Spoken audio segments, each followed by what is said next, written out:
Hi. Hi, thanks for having me. Such a pleasure. It's such a pleasure to have you. So, of all the roles you've taken on, what makes Christiane stand out?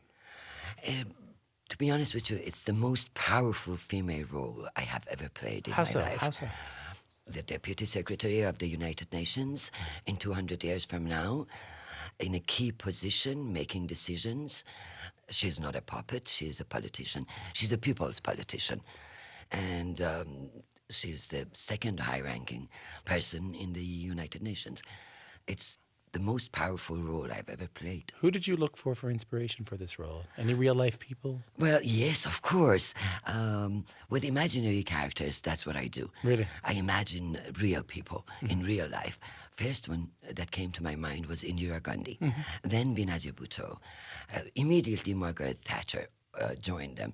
And I thought, wow, she's fantastic for this, her portrayal of this role. What did you take from these people? What parts of their personality did you take? Perseverance, courage, understanding, being outspoken, fighting for human rights, all the common elements between these amazing ladies. And of course, at the end, Hillary Clinton, and then my favorite character in today's world, Elizabeth Warren. There's some Elizabeth Warren in your character? I love Elizabeth Warren, yes. Yeah. Yes, my character takes twists and turns. As you just mentioned, sometimes she's an amazing leader and we tend to love her, and sometimes she looks devious. But throughout these 4 years that I've been doing 3 seasons with The Expanse, I'm afraid I have learned that sometimes when it comes to morality, for a leader, morality begs to differ. Yeah. When a leader needs to defend his people, his country, his earth. Mm-hmm. And you sense that in your character, don't you? I do, absolutely. I have. I can feel the weight on my shoulders. Really? Yes. Wow. Yes, I do. It's a very complicated character. That's what I like about your character. It's not. That's it. That's why I chose it. That's why I chose my character. That's how I chose my character. It's not one. She's not one thing. No, multi-layered character. She's a mother. She is a wife. She is a one way or the other. She is also a housewife, although she has a title like all the other amazing ladies who carries amazing titles, but they're still housewives. She's a politician. She is the Earth defender. She keeps saying Earth must come first, and she really means it. This feels like it feels like a bit of a trend on The Expanse in some ways too, because there are a number of women on the show, and each of them seem to have, and I can't believe I need to point this out in 2017, but they all seem to have multifaceted, complicated roles. It's not something you see quite often. Absolutely. It's very rare. Expanse is one of the rare shows that breeds the diversity. And you see all these colored actors next to one another are telling their story together. It's interesting. Early 80s, when I arrived in the US, I was thinking, with today's technological advanced gadgets and actors, and now that the whole world has turned into a global village, we should be able to tell the stories together. But we weren't back then. No. Did you find it hard when you first came? Oh my God, yes. Yeah. I didn't waste my time. I went to a couple of auditions and I immediately noticed, I'm a smart woman, I immediately noticed that the industry was not ready for me. I'm not the girl next door. Not yet. That's why I started my own theater company. Right. What is it about sci-fi? It feels like I mean, if you look back in history, Star Trek was one of the first television shows to really have a diverse cast. I mean, what is it about science fiction that allows for these more diverse opportunities for actors? Well, it's not just science fictions, also cartoons, animations, and it sounds like it's easier to fantasize women in these important roles in science fictions 200 years from now, or in cartoons that may not even exist, or in animations that are pretty sort of by the book of what's going on in today's world. Yeah.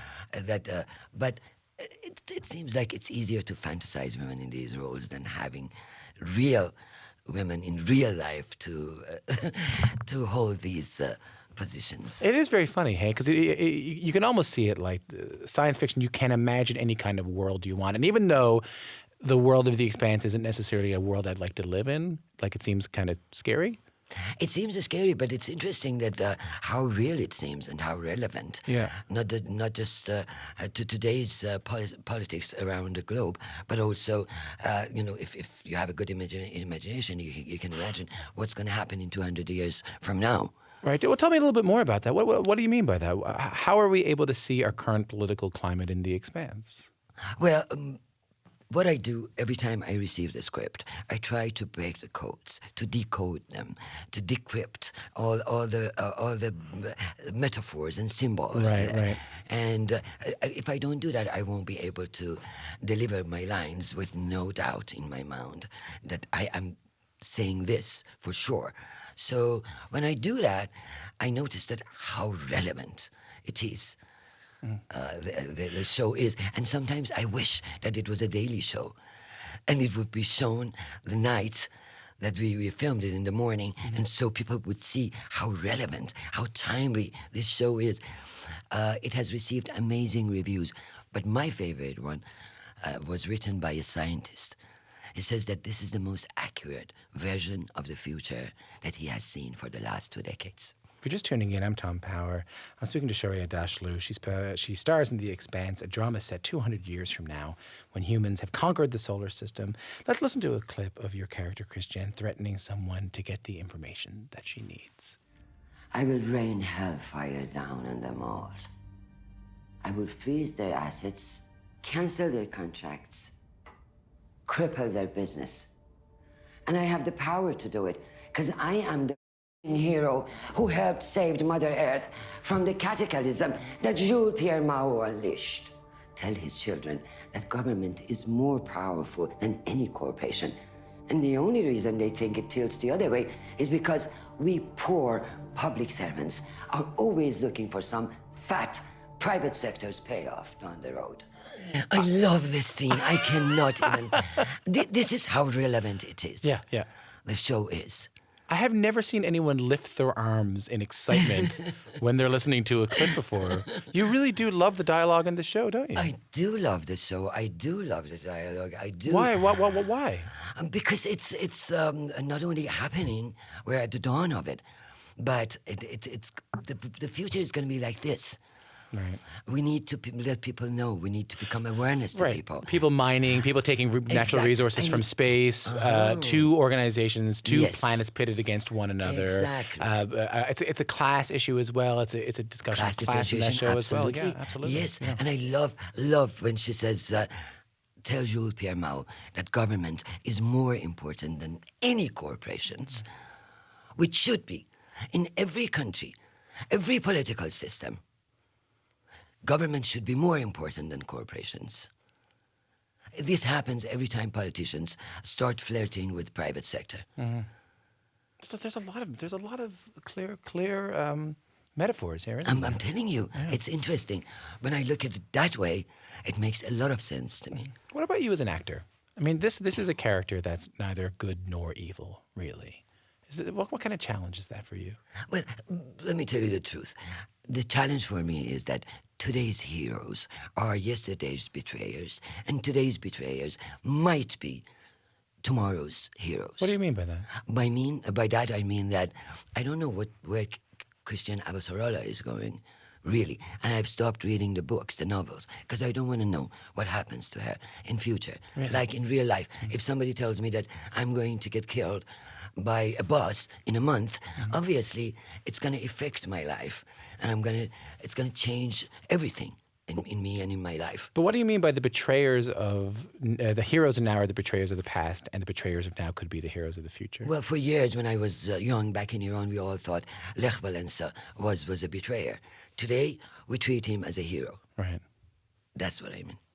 I want to talk about you growing up in Iran. You moved to the States in 1984 when you were in your 20s. You started a theater company, as you mentioned, that would put on plays in Farsi. And you mentioned when you came here, you felt like the doors were closed to you, so you started your own theater company. I can't imagine how. But to be honest with you, I didn't feel like doors were closed on me. Okay. I thought some people didn't know how to close the door on me. What do you mean? Or how to open the door on me. What I mean is that, interesting, when I first met with an agent, and he found out who I was and what I was doing in Iran, And he said, wow, wow, wow, you're basically overqualified for this. But, Shohreh, you're limited. And I told him, I may be limited in your world, but I'm unlimited in my world. And I proved it to him. I don't know where he is now, but what I mean is that you can think out of the box. You can break boundaries if you're on the right path, if you're with the light. Stay with the light. But I can't imagine, like, it must have taken some courage to start a theater company like that. I mean, just having just arrived. I mean, Absolutely. It took a lot of courage to do that because I had to invest a little bit of money that back then seemed like a lot of money. you to probably me. didn't have it. I didn't have it. I borrowed it. Yeah. But I gave every penny back. So what made you know that you could do it? I was a theater actress. I started with theater. I was 19. And my first play was, guess what? What? The Narrow Road to the Deep North by Edward Bond. I don't know that. It's an amazing play. Yeah. The invasion of the Brits in Japan. And I did an amazing job at the age of 19. I wasn't afraid when I started theater back in LA again, for Farsi-speaking audience only, thinking that I know my audience, I know they would come, they would like to come and see. And how many times do you have a chance to watch a Farsi-speaking play in Los Angeles? Do you still feel like you have that 19-year-old person inside you? Well, now, I'm younger than that when I wake up. I'm 18 years old. What do you mean? What do you mean? Problem is, I keep telling this to myself, Shohreh, do not jump out of the bed in the morning. You are not young anymore. I get out of bed like a fish. Ouch! I'm out. And then I remember, I'm like, oh, let me see if my back is fine, my legs, I'm so excited when I wake up. But what I'm asking here is that do you feel like that person who came here and had that courage to start this theater company in Farsi and who wouldn't let anyone tell them that you couldn't do something, is that person still inside you? Yes. Yes. She is still there. She is still there, determined more than ever and ready more than ever. Is there something you wish you could tell that 19-year-old person now? Get out of bed easily. Don't rush. Do you think it's a little bit easier now? Like, do you think if you came to the U.S. in 2017, it might be easier for you now than it was when you first showed up? It won't make a difference. When you're a newcomer, shall we say, or in a country, it's all the same, no matter when you start. So you feel like the first few years are really hard. You feel like the barriers that were there for you when you in the 80s are still there now. The barriers, not as much, No? not as much as they were before. Obviously, now that the whole world has turned into a global village, people are becoming more and more aware of the fact that societies are breathing diversity. We don't see the reflection of it on the silver screen, not as much as we see it in real life. But societies have changed, especially in the US and Canada and Europe. It has changed a lot. I want to ask you about this. Earlier this year, I got the chance to talk with Asghar Farhadi, the Iranian director behind the Oscar-winning film A Separation. Incredible film. Incredible. He made news for boycotting the Oscars this year because of the President Trump's travel ban. The ban stops immigrants from 8 Muslim-majority countries, including Iran, from entering the states. That has just been upheld by the Supreme Court. What kind of impact do you think that might have on opportunities for young, upcoming Iranian artists? Well, obviously, many of them are going to suffer from this law. Many of them won't be able to travel to the U.S. And it's not just about Iran, it's about all the 9 countries. But Buddha says, before every construction, we need to go through a thorough deconstruction. Do you feel like we're in that right now? We are in that situation now. So how do you feel when you pick up your phone? I don't know if you have a phone, but when you pick up your phone and you see the alerts about this travel ban, I mean, what does that send into you? Well, I feel bad. I feel like, oh, we're back to square one again. Now we have to fight again. Now we have to go on the streets, have demonstrations, write open letters to the authorities, beg of them not to go with this. But look, rights are not something that would be given to you for free. You have to fight for your rights. I'm coming from the Middle East. I'm coming from Iran. All these 37 years, even including Iran, the last couple of years that I lived in Iran as a young woman, altogether, I had to fight for every right, for my basic rights in Iran, and then for my human rights outside Iran. You have to fight for your rights. This is what I'm teaching my daughter. Don't wait for them to give it to you. They will never give it to you. Do you tell, as an Iranian American actor of great prominence, do you see the work that you're doing, the art that you're making, as an opportunity to fight for those rights? Do you see the art that you're making as political? I called myself an actress with a mission when I joined the industry. In my first interview, they asked me, what are you doing here? What do you want to do? I said, I'm a self-appointed actress with a mission. What's the mission? The mission is to bring awareness to the people, to the world. Yes, I'm a woman, but I'm capable of working shoulder to shoulder with my colleagues, with my male colleagues. Yes, I'm a woman, but I'm capable of taking care of myself. I don't have anybody else's to take care of me. I can take care of myself. I don't need anybody else to take care of me. All these messages, subliminal messages, sending messages that would go straight into the subliminals, thinking, okay, this is not yesterday. These women are not sitting at home doing nothing. They're all working with us. They deserve some respect. So when you pick a role, are you making sure that it has some kind of social impact? Does that need to be there? All the time.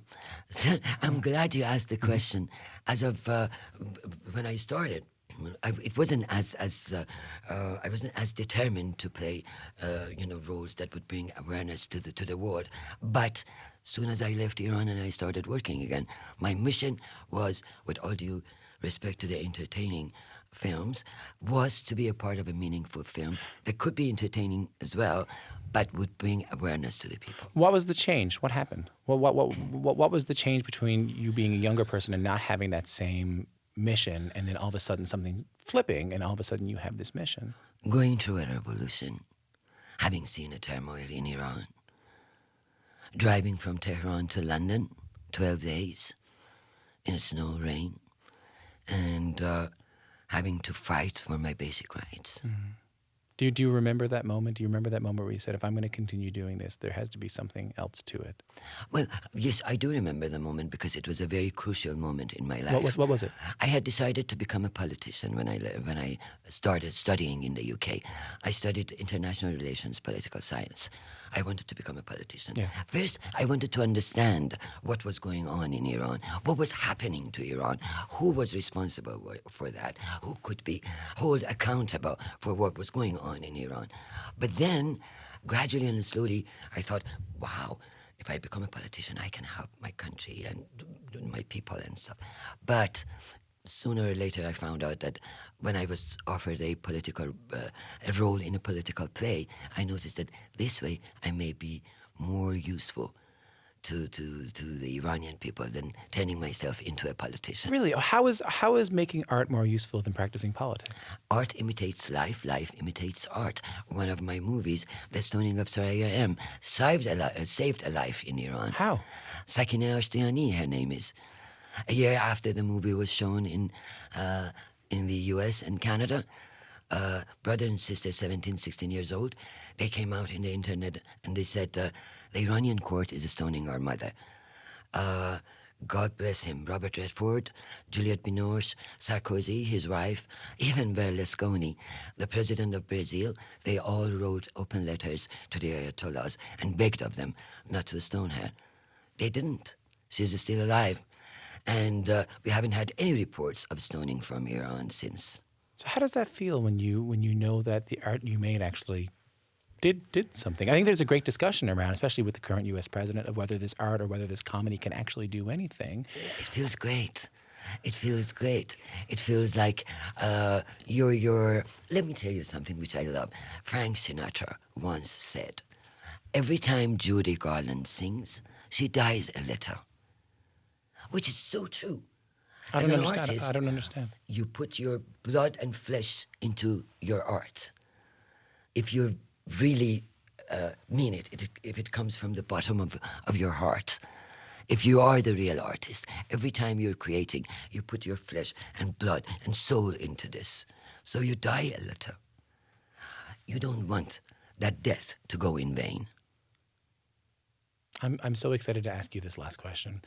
You're not only an award-winning actor, you also teach, you write about the craft as well. The industry is changing in many ways. It's forced to change. Yes. What's your advice for young actors? Be blunt, be outspoken, think out of the box, do not be afraid. I think film industry in the US, sorry. No problem. I think the film industry in the US would always be thankful to the first woman who decided to come out, go to the authorities, and tell the authorities what Harvey Weinstein did to her. His ill manners and his devastating, relationship with these women, thank God, ended up in a good way to bring awareness to people, and it has created. I'm sorry. That's no problem. And it has created a sisterhood in the film industry, or in Hollywood, if you will, that has never existed before. Do you feel like there's a change happening? Oh my God, it's happening by the minute. Women are now gathering, getting together, trusting each other more than ever before. And they're realizing that it's a lot easier to look after one another than go against each other. Shohreh Aghdashloo, thanks for coming in and speaking to me today. I really appreciate it. Thank you so much. You're an amazing, amazing host. Oh, it's been a pleasure talking to you, Shohreh Aghdashloo, Likewise. who you can see around Thanks for all those Sci-Fi's beautiful questions. The Expanse Season 3 premieres early 2018.